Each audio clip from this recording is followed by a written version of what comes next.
In this video, I am presenting a case of chronic back and pelvic pain that resolved with exercises.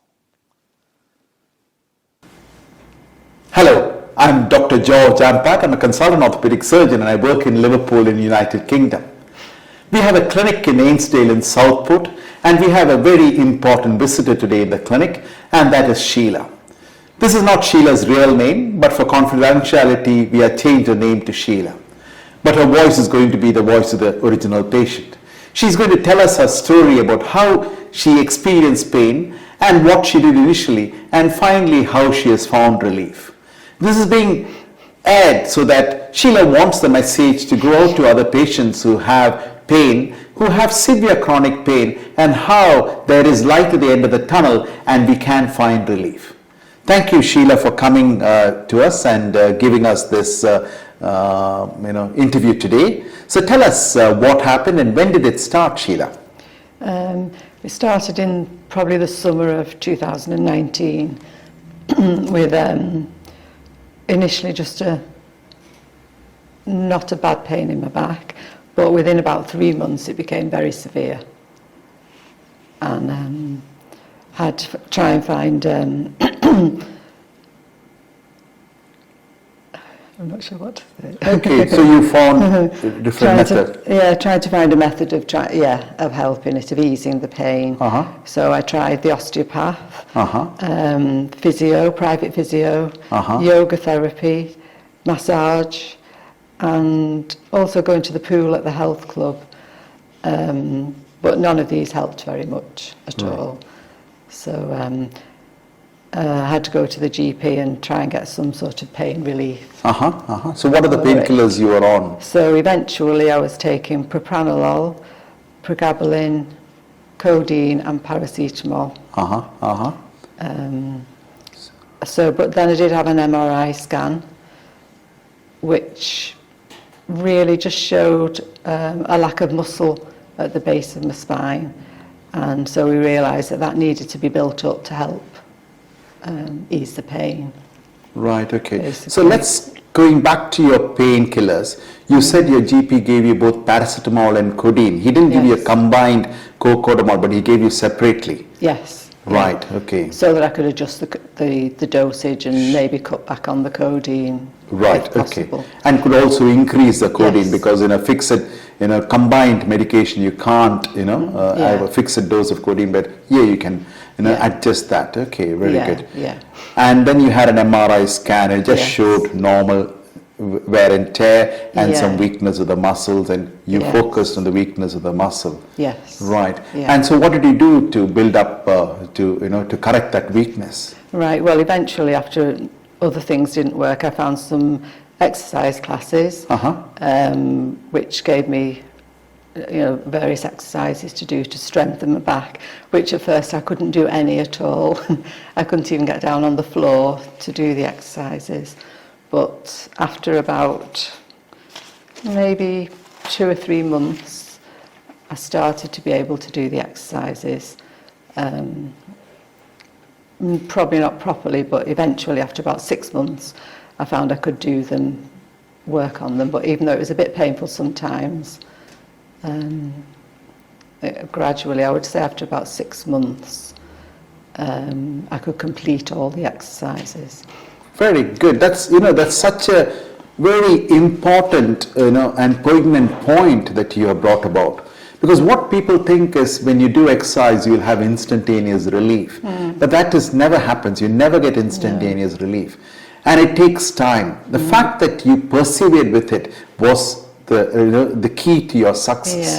And if you had left it, so I did it for 2 weeks or 3 weeks, and then what people do is they don't exercise at all. They try for a short period, it doesn't work, then they give up. And when you give up, your muscles become weaker over a period of time. What was, magnificent in you is that you started doing it, you didn't find relief, but persevered with it. And also you said a very relevant point. Initially you were not able to get to the floor, you were not able to do the exercise. And that is the usual story. People say, oh, I can't do this exercise, I'm giving it up. Whereas you, though you said initially you can't, slowly you've been trying to, with these exercises, and slowly over a period of time you manage to do that. That is a great story, that's a great point, and that is what people should realize, that with time success is reached, but not immediate. It's not an instantaneous success, it's only over a period of time. Good. And where all did you have pain? Was it only in your back or? No, stomach and pelvic area as well. Right, which was quite bad, really. Right, so you had 3 areas of pain. Yeah. You had back pain, you had stomach pain and pelvic pain. Yes, Right, okay. Yeah. And after how long did you find relief? I would say probably after about 6 months, I could do all the exercise. Very good. But I think more like 12 months to do it without pain, really. Sure. But every day. Doing it every day. Very good. And starting to do a bit more walking as well. Because I think once the exercise eased the pain, then I could walk more, which was better as well. Good. And you also said earlier that this was, you started the group exercise classes before the pandemic, and then when the pandemic started, you were at home, but you had learned the exercises and you continued with the exercises during the pandemic, and during that period of that, regular exercises, or daily ones, that is how you build up the strength, and during the pandemic you found that you had, you got relief. The perseverance is what, gave you that, that is the secret of your success. Good. And having the time, because you couldn't really do anything else during the pandemic, so we had plenty of time to do them properly every day. Sure, no, very true. Good, okay. And do you have any pain now at all, or? No, not in my back. A little bit sitting, because I did used to have a problem sitting. So certain chairs occasionally, but nothing like the same. And I don't take anything for it. Okay, so you're not on any painkillers now? No. Okay. No. And also other things help, when people want to find relief. I know about you, but there were things that you couldn't do and your husband was doing at home. What are the things that he had to help you out at home when you had severe pain? Well, certainly the hoovering. I suppose hoovering, ironing, anything that used any strength, really, I suppose. And cook, anything where I had to stand up for a long time. Good. So it's very important, as you said, it's very important to have a supportive network, even if it is your family, your husband or your partner. So he was doing, the vacuum cleaning, the cooking and the driving. And the driving. And that helped. So, tide you over the crisis, and then now you're able to do that. So a very supportive family is very important. Good. Definitely, good. So it is not, so the success in the end is yours. It is no one else's success. I know I gave you some exercises, but the success, you persevered with those exercises, you had a very supportive network, you had a good family set up, and that overall gave you the success. So what is your advice to others who have, chronic pain in their back? What was your advice to them? Well, to persevere. Well, to take painkillers if you need them initially. Persevere with the exercise. And I think once it starts to get better, just still continue to do it every day, because as you're in less pain, you tend to relax back and not do as much. And I think that's not very good. I think you've got to continue doing it every day, which I still do. Sure. No, it's very true, So because once you achieve success, you tend to drop off, but the fact that to maintain that success, maintain that relief, it is important to carry on that exercise.